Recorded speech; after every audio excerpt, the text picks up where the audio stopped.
भारत माता की, भारत माता की, भारत माता की।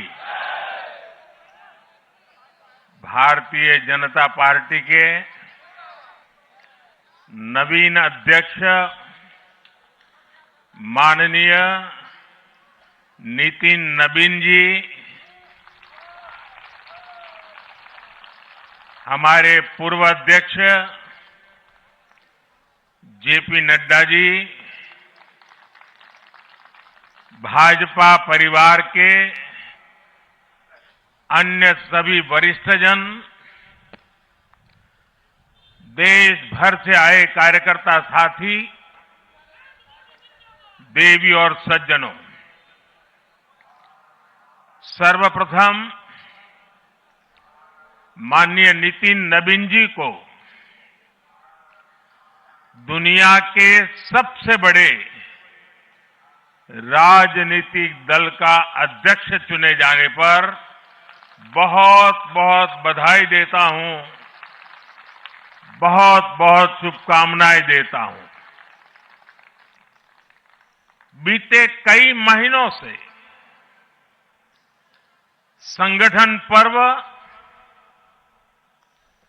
यानी कि पार्टी का छोटी सी इकाई से लेकर के राष्ट्रीय अध्यक्ष चुनने की एक व्यापक प्रक्रिया 100% लोकतंत्र तरीके से भारतीय जनता पार्टी के संविधान के स्पिरिट को और उसमें बताई गई हर बात को ध्यान में रख करके लगातार चल रही थी। आज उसका विधि पूर्वक समापन हुआ है। संगठन पर्व का ये विशाल आयोजन भारतीय जनता पार्टी की लोकतांत्रिक आस्था, संगठनात्मक अनुशासन और कार्यकर्ता केंद्रित सोच का प्रतीक है। मैं देश भर के कार्यकर्ताओं का इस प्रक्रिया को सफल बनाने के लिए बहुत बहुत अभिनंदन करता हूं। साथियों, बीते 1-1.5 वर्षों में डॉक्टर श्यामा प्रसाद मुखर्जी की 125वीं जयंती का पर्व, अटल जी की 100वीं जन्म जयंती, राष्ट्रीय स्वयंसेवक संघ के 100 वर्ष, ऐसे महापर्व हम मनाते रहे हैं। ये वो प्रेरणाएं हैं जो देश के लिए जीने के हमारे संकल्प को और मजबूत करती है। हमारा नेतृत्व परंपरा से चलता है, अनुभव से समृद्ध होता है और जनसेवा, राष्ट्र सेवा के भाव से संगठन को आगे बढ़ाता है। साथियों, अटल जी, आडवाणी जी और मुरली मनोहर जोशी जी के नेतृत्व में बीजेपी ने शून्य से लेकर शिखर तक का सफर देखा है। इस सदी में वेंकैया नायडू जी और नितिन गडकरी जी सहित हमारे कई वरिष्ठ साथियों ने संगठन को विस्तार दिया है। राजनाथ जी के नेतृत्व में पहली बार बीजेपी ने अपने दम पर पूर्ण बहुमत हासिल किया। फिर अमित भाई के नेतृत्व में देश के अनेक राज्यों में भाजपा की सरकारें बनी। लगातार दूसरी बार केंद्र में बीजेपी की सरकार बनी। फिर जेपी नड्डा जी के नेतृत्व में भाजपा पंचायत से लेकर पार्लियामेंट तक और सशक्त हुई। केंद्र में लगातार तीसरी बार भाजपा एनडीए की सरकार बनी। मैं पूर्व के सभी अध्यक्षों का उनके अमूल्य योगदान के लिए देश के कोटि कोटि कार्यकर्ताओं की तरफ से और मेरी तरफ से बहुत बहुत अभिनंदन करता हूं।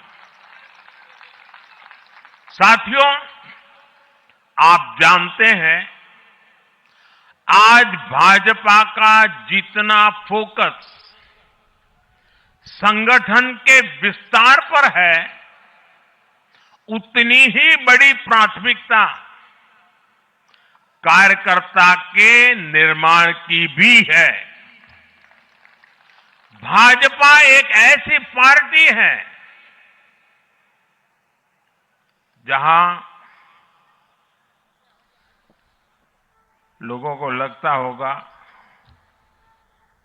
कि नरेंद्र मोदी देश के प्रधानमंत्री है, तीसरी बार प्रधानमंत्री बने, 50 साल की छोटी आयु में मुख्यमंत्री बन गए, 25 साल से लगातार हेड ऑफ द गवर्नमेंट रहे हैं। ये सब अपनी जगह पे हैं, लेकिन इन सबसे भी बड़ी चीज मेरे जीवन में है, मैं भारतीय जनता पार्टी का कार्यकर्ता हूं। ये सबसे बड़ा गर्व है।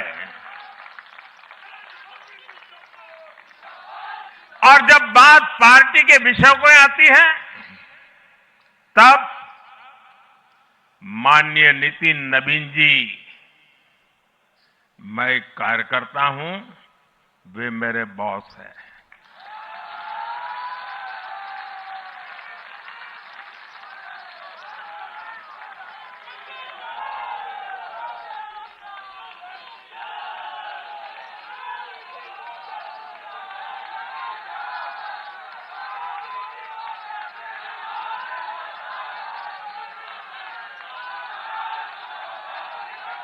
अब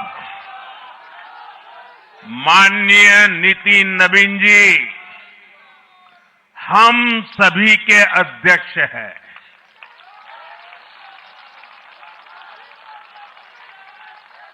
और उनका दायित्व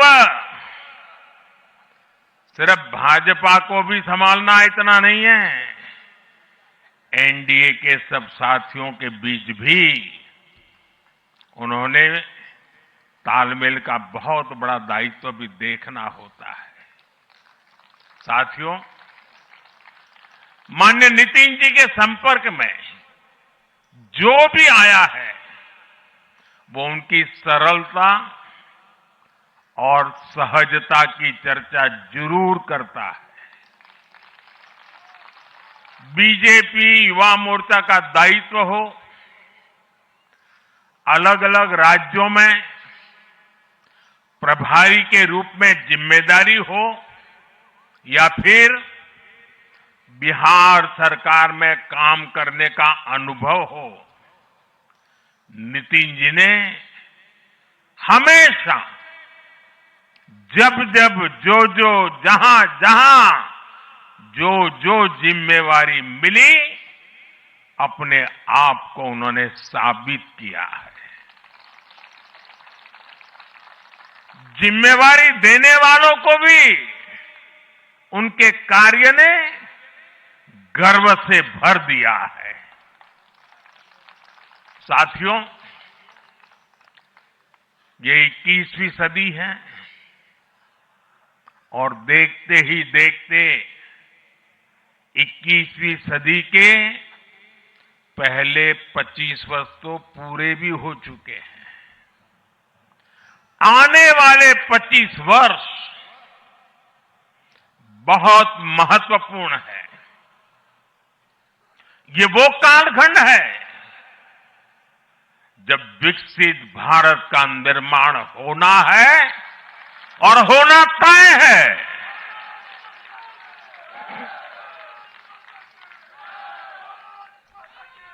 इस महत्वपूर्ण कालखंड की शुरुआत में हमारे माननीय नितिन नवीन जी बीजेपी की विरासत को आगे बढ़ाएंगे। मैं आजकल के युवाओं की भाषा में कहूं तो नितिन जी खुद भी एक प्रकार से मिलेनियल है। वो उस जनरेशन से हैं जिसने भारत में बड़े आर्थिक, सामाजिक और टेक्नोलॉजिकल परिवर्तन होते देखे हैं। वो उस जनरेशन से हैं जिसने बचपन में रेडियो से सूचनाएं पाई और आज एआई के भी एक्टिव यूजर है। नितिन जी के पास युवा ऊर्जा भी है और संगठन में कार्य का लंबा अनुभव भी है। ये हमारे दल के हर कार्यकर्ता के लिए बहुत उपयोगी होगा। साथियों, इस वर्ष जनसंघ की स्थापना को 75 वर्ष हो रहे हैं और मैं आज इन 75 वर्ष लगातार लक्षावधि कार्यकर्ताओं ने, अनेक परिवारों ने, अनेक पीढ़ियों ने जो त्याग, तपस्या और बलिदान दिए हैं, मैं उनको आदरपूर्वक नमन करता हूं। जनसंघ रूपी वटवृक्ष से ही भाजपा का जन्म हुआ और भाजपा दुनिया के सबसे बड़ा राजनीतिक दल बन चुकी है। और ये सिर्फ भाजपा के कार्यकर्ताओं के लिए गौरव का विषय है इतना नहीं है। देश के राजनीतिक समीक्षकों को, दुनिया को ये बात बतानी चाहिए कि भारत एक ऐसा देश है जिसकी रगों में इसकी मजबूती से लोकतंत्र चल रहा है, कि जहां दुनिया की सबसे बड़ी पॉलिटिकल पार्टी है। साथियों, बीजेपी एक संस्कार है। बीजेपी एक परिवार है। हमारे यहां मेंबरशिप से भी ज्यादा रिलेशनशिप होती है। बीजेपी एक ऐसी परंपरा है जो पद से नहीं, प्रक्रिया से चलती है। हमारे यहां पदभार एक व्यवस्था है और कार्यभार ये जीवन भर की जिम्मेदारी है। हमारे यहां अध्यक्ष बदलते हैं लेकिन आदर्श नहीं बदलते। नेतृत्व बदलता है लेकिन दिशा नहीं बदलती। साथियों, भाजपा का स्वरूप नेशनल है। भाजपा का स्पिरिट नेशनल है, क्योंकि हमारा जुड़ाव लोकल है। हमारी जड़ें जमीन के नीचे गहरी है।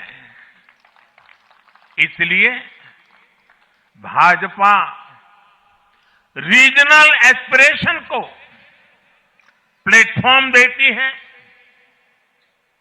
उन्हें नेशनल एम्बिशंस का आधार बनाती है।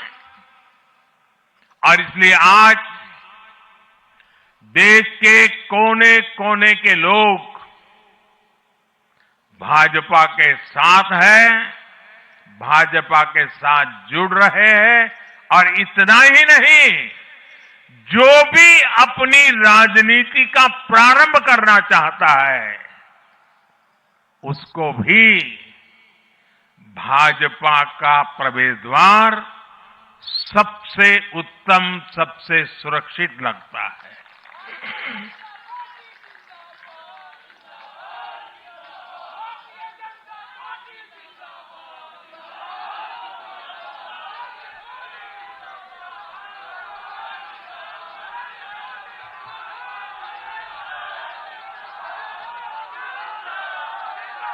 साथियों, जनता जनार्दन की सेवा ये हमारे लिए हमेशा सर्वोपरि रही है। हमने सत्ता को सुख का नहीं, बल्कि सेवा का माध्यम बनाया है। इसलिए भाजपा पर जनता का विश्वास निरंतर मजबूत होता गया है।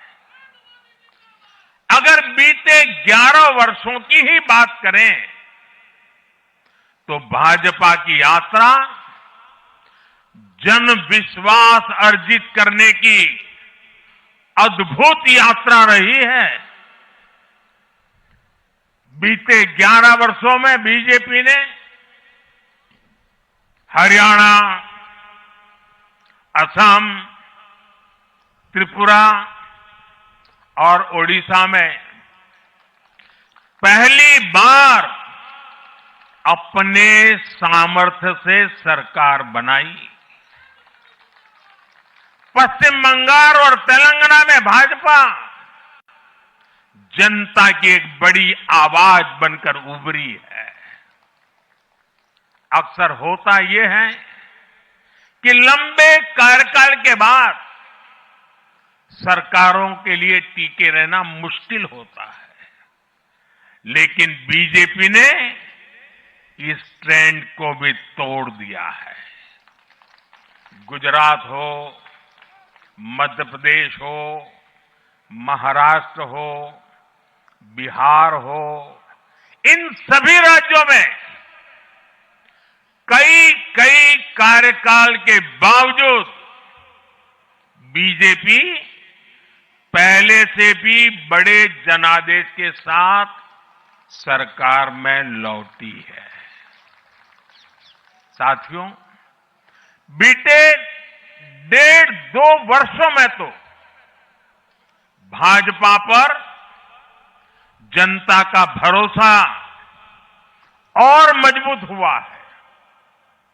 विधानसभा हो या स्थानीय निकाय, बीजेपी की स्ट्राइक रेट अभूतपूर्व रही है।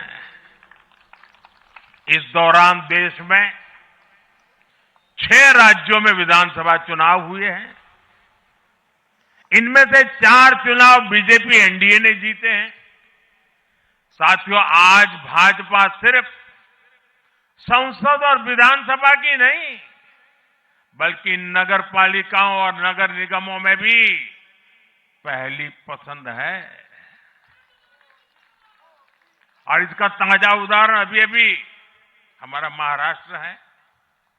हाल में जो मेयर और पार्षदों के चुनाव परिणाम सामने आए, अभूतपूर्व है।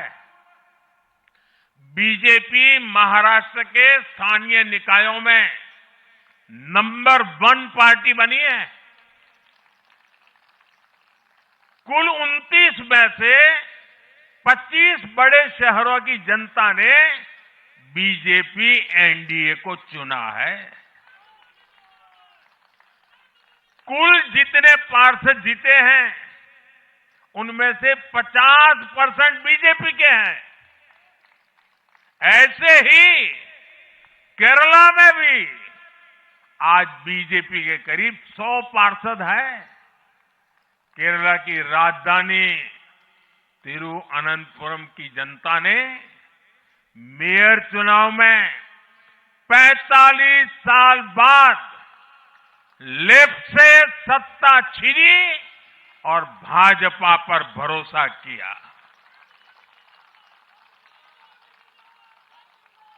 मुझे पूरा विश्वास है कि आने वाले विधानसभा चुनावों में भी लोग केरला में बीजेपी को अवसर जरूर देंगे।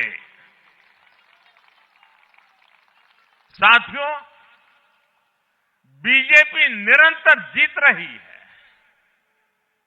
उसका विस्तार हो रहा है। ये निश्चित तौर पर हम सभी के लिए गर्व का विषय है, लेकिन हम ये सभी के लिए बहुत बड़े दायित्व का बोध भी है और दायित्व बोध का समय भी है। कभी भाजपा ने पार्टी विद अ डिफरेंस के रूप में अपनी यात्रा शुरू की थी। आज बीजेपी पार्टी ऑफ गवर्नेंस भी है। देश के आजादी के बाद शासन के अलग अलग मॉडल देखे हैं।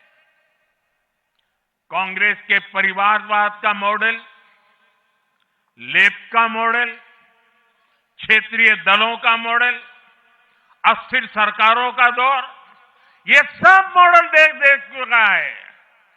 लेकिन आज देश स्थिरता, सुशासन और संवेदनशीलता वाला भाजपा का विकास मॉडल देख रहा है।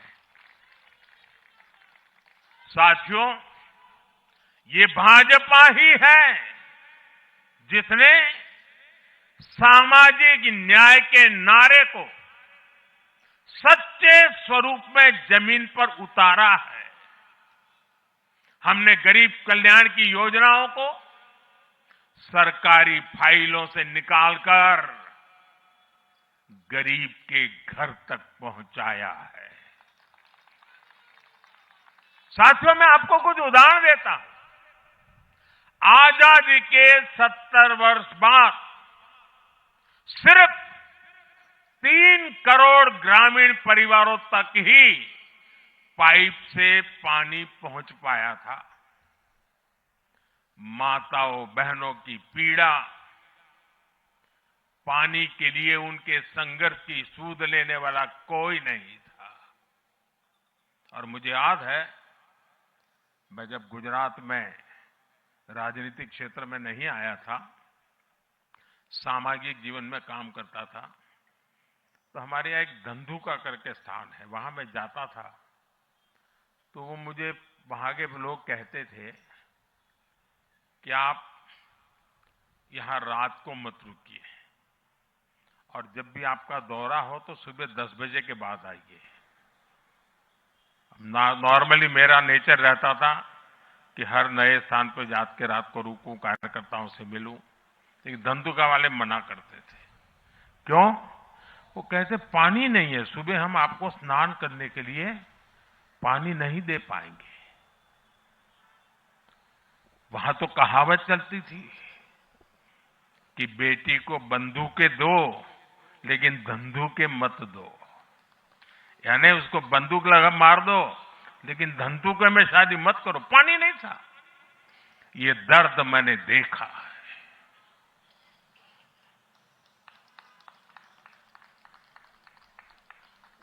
मैं धरती की सच्चाई से जुड़ा था। माताओं बहनों की पीड़ा अपनी आंखों के सामने देखी थी और तब हम जल जीवन मिशन लेकर आए और सिर्फ 5-6 साल में 12 करोड़ से ज्यादा परिवारों को नल से जल की सुविधा से जोड़ा।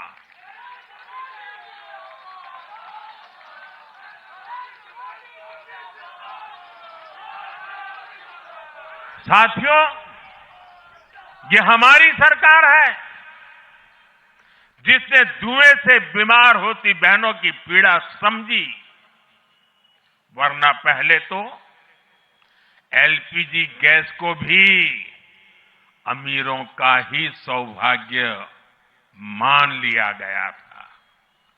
भाजपा ने पूरी संवेदनशीलता के साथ हर घर को एलपीजी गैस कनेक्शन से जोड़ने का अभियान चलाया।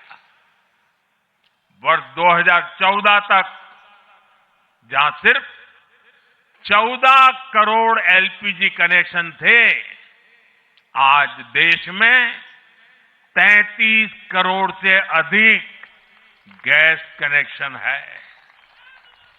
ऐसे ही गांव की बहनों को लखपति दीदी बनाने का अभियान है। ये भी इसलिए संभव हो पाया क्योंकि भाजपा बहनों बेटियों के सपनों के प्रति संवेदनशील है।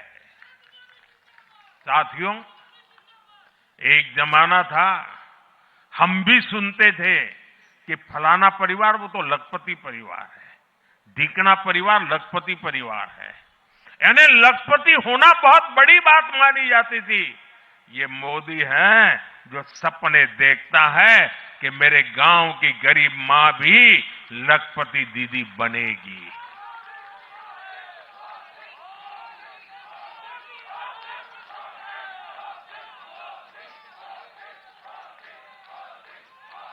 साथियों, दशकों तक आदिवासी समाज को सिर्फ वोट बैंक से जोड़कर देखा गया, लेकिन संवेदनशील भाजपा के हमारे संस्कारों ने समाज के प्रति समान भाव की हमारी परंपरा के कारण भाजपा ने आदिवासियों में भी सबसे पिछड़ी जनजातियों की पीड़ा को समझा। उनके विकास के लिए पीएम जनमन योजना बनाई और पीएम जनमन योजना के लाभार्थी इतने बिखरे हुए हैं और एक दो दूर दूर जंगलों में पड़े हैं। उनसे एक म्युनिसिपैलिटी की सीट भी जीती नहीं जा सकती है। वोट के हिसाब से कोई उनकी तरफ देखेगा नहीं, लेकिन जब वोट से ऊपर उठ करके संवेदनाएं होती है, समाज का कल्याण हमारे संस्कार होते हैं, तो पीएम जनमन योजना जन्म लेती है। आदिवासियों में भी अति पिछड़ा संख्या में भले ही कम है, लेकिन उनके प्रति हमारी संवेदना में कोई कमी नहीं है। साथियों, हमारा नॉर्थ ईस्ट, वहां वोटर उतने नहीं है, सीट भी उतनी नहीं है, इसलिए कांग्रेस की सरकारों में उन्हें वर्षों तक उपेक्षित रखा गया। लेकिन संवेदनशील भाजपा ने नॉर्थ ईस्ट को दिल से भी जोड़ा और दिल्ली से भी जोड़ा। एक और उदाहरण आकांक्षी जिलों का है। हमारे देश में 100 से अधिक जिले ऐसे थे जिनको कांग्रेस सरकारें पिछड़ा घोषित करके भूल गई थी। इन जिलों को पनिशमेंट पोस्टिंग के लिए इस्तेमाल किया जाता था, यानी जिन अधिकारियों को सजा देनी होती थी तो उन्हें वहां भेजा जाता था। हमारी भाजपा सरकार ने इन जिलों को आकांक्षी जिले घोषित किया और प्राथमिकता के आधार पर इनके विकास के लिए काम किया। आज ये आकांक्षी जिले विकास के कई पैरामीटर्स पर अन्य जिलों से बेहतर प्रदर्शन कर रहे हैं, राज्य की एवरेज की बराबरी आकर के खड़े हो गए। साथियों, भाजपा का मंत्र है पिछड़ों को प्राथमिकता, पिछड़ों को प्राथमिकता। जिनकी किसी ने सूद नहीं ली, हमने उनकी साधना की है। जिनको किसी ने पूछा नहीं, मोदी ने उन्हें पूजा है। हमारी कार्य संस्कृति सर्वसमावेशी है, सर्वांगीण है, सर्वस्पर्शी है, सर्वहितकारी है, सर्व कल्याणकारी है। और ये कार्य संस्कृति गरीब को समान अवसर देने वाली है, गरीब को सशक्त करने वाली है। इसी वजह से सिर्फ एक दशक में 25 करोड़ लोगों ने गरीबी को पराजित किया है। और ये 25 करोड़ लोग कौन हैं? इनमें सबसे अधिक दलित, पिछड़े और आदिवासी परिवार है। साथियों, बीते वर्षों में जन विश्वास की जो पूंजी हमने अर्जित की है, उस भरोसे को कायम रखना बहुत बड़ी जरूरत है। देश की जनता 2047 तक विकसित भारत बनाने के लिए संकल्पित है। इसलिए बीते 11 वर्षों में रिफॉर्म्स की जो यात्रा हमने शुरू की है, वो अब रिफॉर्म एक्सप्रेस बन चुकी है। हमें राज्यों के स्तर पर, शहर की इकाइयों के स्तर पर, जहां भी भाजपा एनडीए सरकारें हैं, वहां रिफॉर्म्स की गति तेज करनी है। भाजपा सिटी गवर्नेंस का भी एक नया मॉडल देश के सामने प्रस्तुत कर रहे हैं। इस लक्ष्य के साथ हम आगे बढ़ना चाहते हैं। साथियों, जब हम सत्ता में नहीं भी थे, तब भी हम अपने मूल आदर्शों से कभी नहीं भटके। हम राष्ट्र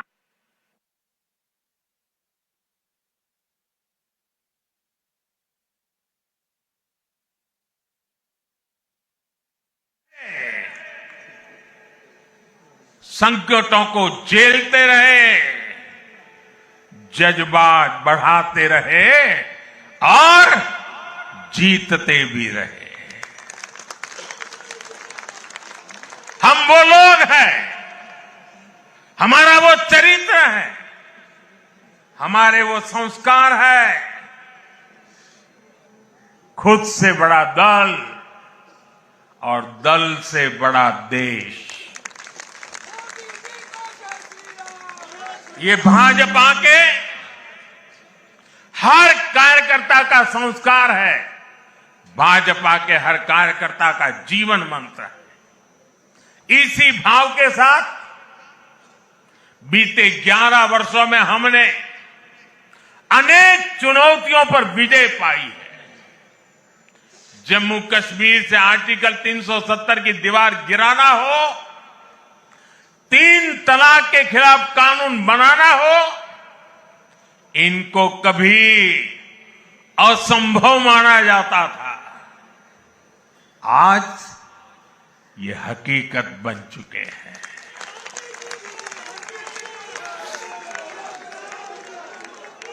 आज देश में माओवादी आतंक भी अपनी अंतिम सांसें गिन रहा है। साथियों, आगे भी हमें हर चुनौती का पूरे सामर्थ्य से सामना करना है। आज देश के सामने एक बहुत बड़ी चुनौती घुसपैठियों की है, आबादी के असंतुलन की है। दुनिया के धनवान देश, समर्थ देश, वे भी अपने देश में जो घुसपैठिए हैं उनकी जांच पड़ताल कर रहे हैं और उनको पकड़ पकड़ करके निकाल रहे हैं और दुनिया उनको पूछती नहीं है कि तुम घुसपैठियों को क्यों निकाल रहे हो। तुम तो लोकतंत्र का झंडा लेकर के घूम रहे थे, तुम तो पूरे दुनिया के नवाब बन के बैठे थे, क्यों निकाल रहे हो। दुनिया में कोई अपने देश में घुसपैठियों को स्वीकार नहीं करता। भारत भी घुसपैठियों को अपने गरीबों, हमारे नौजवानों के हक कभी भी लूटने नहीं दे सकता। घुसपैठिए देश की सुरक्षा के लिए बहुत बड़ा खतरा है। उनकी पहचान करके उन्हें वापस उनके देश भेजना बहुत आवश्यक है। इसके अलावा ऐसे राजनीतिक दल जो वोट बैंक की राजनीति में घुसपैठियों को बचा रहे हैं या उन्हें कवर दे रहे हैं, उन्हें हमें पूरी शक्ति से जनता के सामने बेनकाब करना ही होगा, उनको एक्सपोज करना ही होगा। साथियों, एक और बड़ी चुनौती अर्बन नक्सल की भी है। अर्बन नक्सल का दायरा इंटरनेशनल हो रहा है और यहां अर्बन नक्सल की बड़ी चतुराई होती है। ये यहां मीडिया वाले इतने बैठे हैं ना, अगर साल में एकाध बार भी अगर मोदी की किसी अच्छी चीज को उन्होंने ट्वीट कर दिया या टीवी पे बोल दिया या अखबार में लिख दिया तो उस पत्रकारी तो ऐसी फजेत कर देते, उसके पीछे ऐसे पड़ जाते हैं, उसको अछूत बना देते हैं, भविष्य में वो कभी बोल ना सके ऐसा कर देते हैं। ये अर्बन नक्सल की स्टाइल है। हमको भी सालों तक ऐसा अछूत बना के रख दिया पूरे देश में भाजपा को। अब देश समझ गया है अर्बन नक्सलों के कारनामे। भारत को नुकसान पहुंचाने के लिए अर्बन नक्सली लगातार कोशिशें कर रहे हैं, साजिशें कर रहे हैं। अर्बन नक्सलियों के इस गठजोड़ को हमें संगठन की ताकत से, वैचारिक ताकत से और हमारे परिणामकारी इतिहास को बुलंदी दे करके उनको परास्त करना है, उनको तोड़ना है। साथियों, देश के लिए परिवारवाद बहुत बड़ा अभिशाप है और जब मैं परिवारवाद की बात करता हूं तो नक्सल मैदान में आ जाते हैं। वो मुझे कहते हैं फलाने के बेटा, टिकना का बेटा, वो बात को डाइवर्ट करते हैं। किसी के बेटे की प्रतिभा का हम विरोधी नहीं है, किसी की बेटी की प्रतिभा का हम विरोधी नहीं है, लेकिन दुर्भाग्य से कांग्रेस और देश के अनेक क्षेत्रीय राजनीतिक दलों पर आज अलग अलग परिवारों का कब्जा हो गया है। पार्टी का जन्म किसी परिवार ने किया, पार्टी में लगातार एक के बाद एक उनके परिवार के ही अध्यक्ष होते हैं। पार्टी की पूरी निर्णय प्रक्रिया उस परिवार के हाथ में होती है। पार्टी का कोई भी कार्यकर्ता हो, उसको विचार से लेना देना नहीं, उनको उस परिवार से समर्पित रहना पड़ता है। ये परिवारवाद खतरनाक है, ये लोकतंत्र का दुश्मन है और इस परिवार परिवारवादी राजनीति ने देश के नौजवानों के लिए दरवाजे बंद कर दिए, उनके आगे आने के सारे मौके खत्म कर दिए हैं। और इसलिए देश के इन युवाओं को अवसर मिलने ही चाहिए जो राजनीति के माध्यम से नए समाधान देने के लिए आगे आना चाहते हैं। और इसलिए मैंने कहा है, मैं 1 लाख ऐसे नौजवानों को राजनीति में लाना चाहता हूं जिनके परिवार में पहली बार वो राजनीति में आएंगे।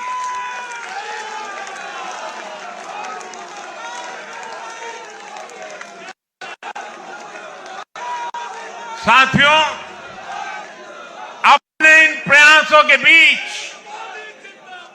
हमें हर उस बुराई से दूर रहना है। और ये बात मैं जरा गंभीरता से बताना चाहता हूं। जनता हमें आशीर्वाद दे रही है, निरंतर आशीर्वाद दे रही है। हम जो कुछ भी है जनता जनार्दन के आशीर्वाद के कारण, जो कुछ भी है मेहनत का समर्पित कार्यकर्ताओं के परिश्रम के कारण है। और इसलिए जब इतने बढ़ रहे हैं, इतना सम्मान मिल रहा है, इतनी स्वीकृति मिल रही है, तब हमारा दायित्व अनेक गुना बढ़ जाता है। और पल पल हमें सोचना चाहिए वो कौन से कारण हैं जिसने कांग्रेस पार्टी को बर्बाद कर दिया। वो कौन सी बुराइयां कांग्रेस में घुस गई जो आज कांग्रेस को तबाही के कगार पर लाकर के खड़ा कर दिया। हमें उन सारी बुराइयों से बचना है। ये बुराइयां किसी भी सूरत में हमारे भीतर नहीं आनी चाहिए। हमें इससे बच के रहना है। और जहां जहां हम बच के रहते हैं, हमें कोई मुकाबला नहीं कर पाता है। साथियों, आज देश को याद भी नहीं होगा कि 1984 में 1984 में कांग्रेस को 400 से अधिक सीटें मिली थी, नेहरू जी के जमाने से भी ज्यादा। और देश ने करीब करीब 50% वोट दिया था कांग्रेस को। लेकिन आज कांग्रेस 100 सीटों के लिए तरस गई है। कांग्रेस अपने इस घनघोर पतन की कभी समीक्षा नहीं करती, क्योंकि अगर समीक्षा करेंगे, ये पतन के कारणों की ओर जाएंगे, तो फिर उसी परिवार पर सवाल उठेंगे। जिस परिवार ने कांग्रेस पर कब्जा करके रखा है और इसलिए बहाने ढूंढते रहते हैं। पतन की तरफ सही कारण ढूंढने की हिम्मत तक खो चुके हैं वो लोग। साथियों, दूसरी तरफ भाजपा है। हम हार और जीत के बाद समीक्षा करते हैं। मैं आपको फिर महाराष्ट्र चुनाव का नतीजों का उदाहरण दूंगा। महाराष्ट्र में हम निकाय चुनाव जीतने के बाद जश्न में डूबे नहीं, बल्कि मैं तो अभी पढ़ रहा था कि उसी दिन से हमारे महाराष्ट्र के कार्यकर्ता आने वाले पंचायत के चुनावों की तैयारियों के लिए बैठक शुरू कर दी थी। मुझे याद है 2002 में हमने भव्य विजय प्राप्त किया गुजरात में। चारों तरफ आनंद उत्सव का माहौल था। देश भरिया का मीडिया भी वहां मौजूद था। अर्बन नक्सल तो बड़ी संख्या में आए थे। वो बेचारे मेरे पराजय का जश्न मनाना चाहते थे, तो वो ढूंढ रहे थे सारी चीजें। और मैं एक मीटिंग में बैठा था, तो उनको बड़ा आश्चर्य हुआ कि इतना जलसा चल रहा है और ये कैसा मुख्यमंत्री है जो आज चुनाव नतीजे आए हैं और बैठा है। और मैं क्या कर रहा था, मैं कार्यालय में मीटिंग ले रहा था और मैंने पूछा, अच्छा बताओ भाई इतनी हार क्यों गए? ये भाजपा है जो जीत का जश्न मनाते समय भी अपनी कमियों की लगातार समीक्षा करता है और कमियों से उभरने के लिए हर समय का उपयोग करता है। लोकतंत्र में इसी स्वस्थ परंपरा को, इसी डेडिकेशन को हम सब कार्यकर्ताओं की जिम्मेवारी है, हमें आगे बढ़ाना है। हमें ध्यान रखना है कि जो कांग्रेस की बुराइयों से बचेगा वही देश में आगे बढ़ेगा। साथियों, आज भाजपा परिवार को अपना नया मुखिया मिला है। कांग्रेस की बुराइयों से बचेगा वही देश में आगे बढ़ेगा। साथियों, आज भाजपा परिवार को अपना नया मुखिया मिला है, ऊर्जावान मुखिया मिला है, अनुभवी मुखिया मिला है और भाजपा परिवार की हमारी ताकत हर कार्यकर्ता का परिश्रम है, उसकी सामूहिक चेतना है। बूथ पर जो हमारा कार्यकर्ता पूरे साल भर जुटा रहता है, वो ही हमारी सच्ची ताकत है। हमें याद रखना है, हम सबसे जुड़े, हम सबको जोड़े, कल्याणकारी योजनाओं से हर लाभार्थी को लाभ पहुंचाए, ये हमारा ध्येय होना चाहिए। इसी आग्रह के साथ माननीय नितिन नवीन जी को बीजेपी के कोटि कोटि कार्यकर्ताओं की तरफ से पुनः बहुत बहुत शुभकामनाएं देता हूं।